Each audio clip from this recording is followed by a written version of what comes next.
everybody, Spider-Kel back once again for another DC Chess Collection review. Number 27 in the line, Batwoman. Batwoman, otherwise known as Catherine Kate Kane, was just another character I thought was going to be generic. Just another Bat. Just another person who's put on a Bat outfit and tried to do what Batman does. I wasn't expecting very much from this at all. I wasn't expecting to like it. I wasn't expecting to think much of it. Obviously, never heard of her before, but she's quite new to the line, and just wasn't too interested. And then it arrived, and I read this and realised she actually has quite a deep character and quite a deep profile to her, which is very, very interesting, and a lot of things in there that I'd never heard of before. And I actually found myself thinking she's actually a really cool character. And mirrors Bruce Wayne as well in many respects, in the biggest respect in the fact that she loses her mother and her sister to people holding them hostage, and her mum ends up getting executed. Her sister is believed to be dead in the crossfire. Later turns out she's not. But yeah, so because of that, she's joined in grief with her father, and because of that, she follows in her father's footsteps and joins the military. And one of the things I like a lot about her is the fact that she leaves the military because it ends up being revealed that she's gay, and she started a relationship with someone whose name escapes me right now. But she starts a relationship, and so the military is saying, "Oh, you have to denounce that. You have to lie and say that you're not, and you can't be gay and be in the military for some reason," which is completely wrong. But we won't get into that. And she says, "No, I won't do it." And she's kind of, "I won't lie about it. I am gay."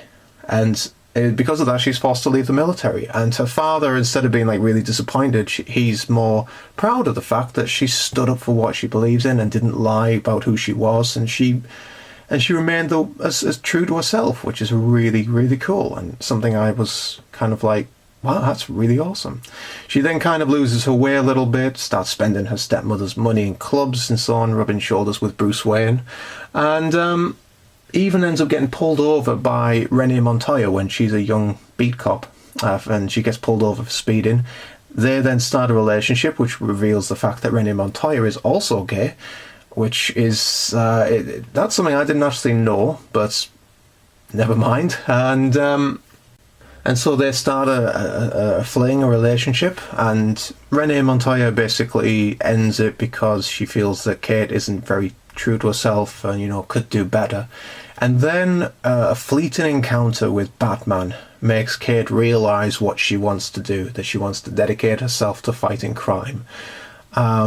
She tells her dad, she actually does start doing it, then her dad finds out, and he's a little bit, he's not happy about it, but instead of discouraging her, actually sends her off, uses his military knowledge to send her off to be trained under the most deadly and most strongest fighters. She comes back 2 years later. He's even decked out her basement under the apartment into a little bat cave, I suppose. And she goes off and fights crime, and it's just a really, really cool story, a really interesting way of how she became what she became, just completely independently, and very, very interesting. So I shall probably at some point in the future be picking up a couple of her comics just to kind of read into it a little bit more, which wasn't something I was expecting. As I said originally, I wasn't expecting too much from her, and from going from that to reading about her and thinking it's actually quite interesting. So that's been a pleasant surprise for me. So we'll move into the figure now and see what that's like as well, and see if they've captured the Batwoman character well. And here we have the Batwoman figure herself, and as you can see, a really, really nice representation, and I do actually quite like this one. Obviously it's another Rook, which mirrors the Huntress that we got for the Batman side, so completes the Rook for the Batman hero section of the chessboard, which is pretty cool. As I say, I don't know a great deal about Batwoman. I've said it a few times now. I kind of don't know why they've chosen Batwoman to be the second Rook as opposed to Batgirl or anyone else. I don't know. I mean, it's probably because I don't know her very well. That's, you know, I kind of wouldn't have put her as a Rook myself, but she is pretty cool anyway. And let's have a close up here, and we have, obviously we have her mask there, which doesn't cover her entire head as Batman's does. It kind of just covers the front here, but she does have a lot of different ways to mask who she truly is. She has shorter hair when she's Kate Kane. When she's Batwoman, she has the long hair and so on. She whites out her face, and that's pretty cool. The face on this I'm kind of on the fence with. We have the white up here to kind of like signify her forehead, which is just clearly splodged and not really on there particularly well. I think I would have preferred it if they just had this all as her hair. That's kind of goofy looking, really. The mask itself is pretty cool. They've done that quite well. The eyes are just two what look like light blue slits. I'm just trying to stop this from flickering out of focus. There we go. It's just kind of like two light blue slits by the look of it, and they could just be plain white, but through the viewfinder they do look quite light blue. Then we have the red lipstick for a mouth, which on that side looks kind of pouty, on this side looks fine. Again, just looks a little bit off, but one thing I do really like about this is her hair. Obviously she has like flowing red hair, and they've made this so it's like an orange mixed in with yellow, so it does look quite vibrant, quite a lot flame-like, almost as if it was on fire. It does kind of remind me of the Ghost Rider figurine that we got for the Marvel collection through Eagle Moss. That's kind of the same colouring that they used for that, so that's kind of nice. It's almost like flaming red hair, really. We do have her holding onto two what look like Batwoman orangs, or batarangs, or whatever she calls them. We have the red bat symbol across her chest, which that's pretty cool. It's you can make out what it is. It does look a little bit off, but it might be just that it's raised up around this area, so it does look a little bit off, but it looks fine. There's nothing particularly wrong. And then we have her in a solid black suit, usual kind of lines to differentiate and so on, and give it some depth and character, which look pretty cool. I do really like this belt.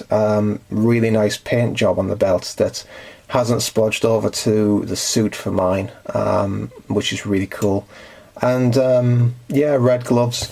And then the back of the cape here is red, and then the back of the cloak is black. And guess what? That's pretty much it. We have her red boots there as well, and just while actually doing this review makes me realise that it's nothing special yet again. It's just, it lacks some sort of hit. It lacks some sort of kind of like oomph, if you like. And I do really like this character. I do like this figure. It's represented very well as to what she is, but once again falls short because it's represented so well, and it's just, there's not a great deal of detail in there to talk about. You know, we have pretty much this really nice red hair, and she's holding on to her batarangs, which is really cool. But that's it. What else can you say about it? It's a nice piece. The face is a little bit lacking, and I don't like the white up here where her forehead is. But overall, it looks really nice on the board, and there's nothing incredibly wrong with it. Just another one of those figures, really. And that's pretty much all I can say about it. So never mind, it's a nice figure, really cool character. Once again, through this line, it's given me someone else to look at and think, that's interesting, you know, and go to research a little bit more into. But other than that, nothing much more to say. So I hope you've enjoyed the review, everyone. I shall be back very soon for the next one, and for a few others that I have lined up. But until then, take care, and I shall see you soon.